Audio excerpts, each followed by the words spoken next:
Hey everyone, so here's the next set of notes we're going to do, and we are going to actually do some algebra review. If you see here, that's what it says on the top. And the first thing we're going to do is go over some multiplying powers, some properties for multiplying powers. And just a quick reminder, this is what a power is. We usually just call this like exponents, but technically the little number up top is the exponent. But the entire thing together is called a power.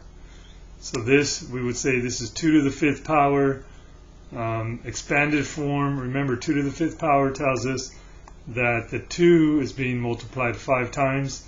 That's what each of these numbers stands for. And again, a quick reminder, 2 is the base, 5 is the exponent, and together it's called a power. Okay, and this is the expanded form. So I'm going to lower that. That's well, it's all review, but that's a little bit more review. And then there's a couple of properties that I'm going to go over with you.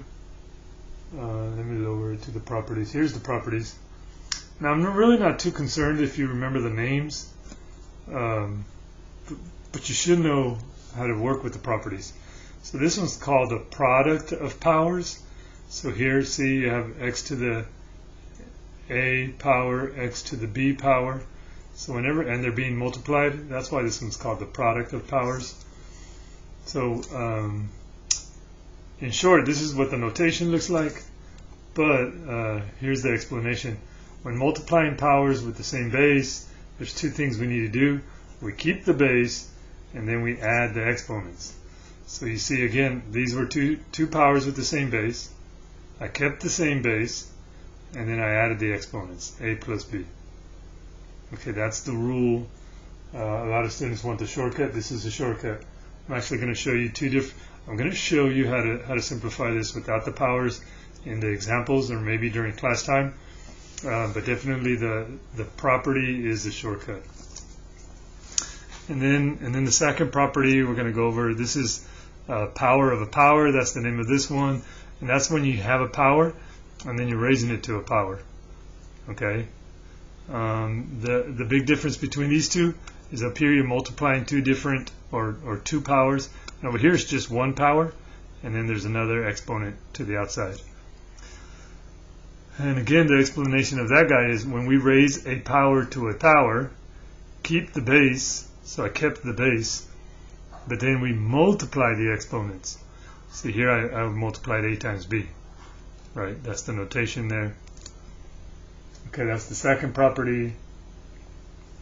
And then if you look at the third property, let me lower it a little bit. This one's power of a product. So a product is just when you multiply two things. So here we're multiplying two things, and then we're raising it to a power. Okay, that's why this one's called power of a product. So then we have, when we raise a product to a power, I put in here distribute power to all factors. So what happens is this outside exponent, it's going to go there, and it's going to go there. So again, that's why I put distribute, because really whatever power is out here is going to go to everything that's inside the parentheses. Now up here we only had one. So this one did get distributed, but there was only one term in here. But here we have a product, so there's like two different things in here, right? So copy that if you need to copy it. I'm going to lower it to the examples, and then we're going to do the examples, and then we'll do some more class assignments. So here's the examples. Okay. So again, I'm going to show you how to solve this using the shortcut, and then this one I'm going to do it the long way.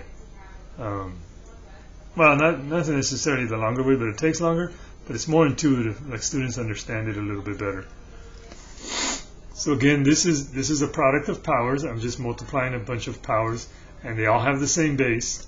So remember, when we do that, we can keep the same base, and we can add the exponents. So it would be 1 plus 5 plus 2. So if we simplify that, that's 3 to the 8th power. Okay, and you don't need to multiply that. Just simplify it. Okay, don't evaluate it. Okay, so that one would be 3 to the 8th power. And then this one, like I know what the answer is already, but I'm going to show you a different way. Remember this 8 to the 3rd power? That tells me I have 1, 2, 3 8s. And that 8 squared, well, that tells me I have 1, 2 8s. In total, I have 1, 2, 3, 4, 5. Okay, so this is a different. This is more intuitive. This is like expand everything and then recombine everything. But again, I could have just kept the same base and added the exponents. But anyway, that's 8 to the 5th power. Okay. Same thing here, m to the 9th power, imagine there's 9 m's down here.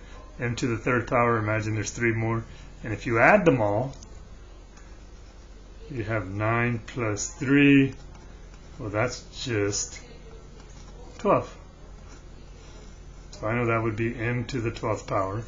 Okay, again, I'm still using the product of powers property, where I kept the same base and added the exponents. And this one, even though it looks different, it is still the same thing. What we can do to make it look more like this one is we can regroup this. Let's say I take the numbers in front, 3 times 4, and then I take the powers, a cubed and a squared. Well, the 3 times 4, everybody knows that's 12. And then again, if I keep the same base and add the exponents, I get a to the 5th power. So that's how this one simplifies, and I'm just going to put a little arrow showing that we put our answer there.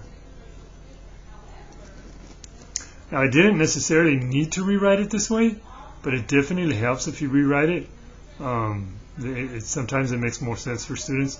Like I could have just said, hey, multiply the numbers, the big numbers, 3 times 4 is 12. And then for the powers, keep the same base and add the exponents. Okay. So again, this one was still product of powers. There's just more numbers and variables involved. So if you look at this example, this is power of a power. Remember, you keep, whenever it looks like this, you keep the base and you multiply the exponents. So this is s to the 12th power. You don't add them, you multiply these. Okay. You only add them when you're multiplying two different ones. This is only one, and it's separated. It kind of helps me remember because it's separated by parentheses.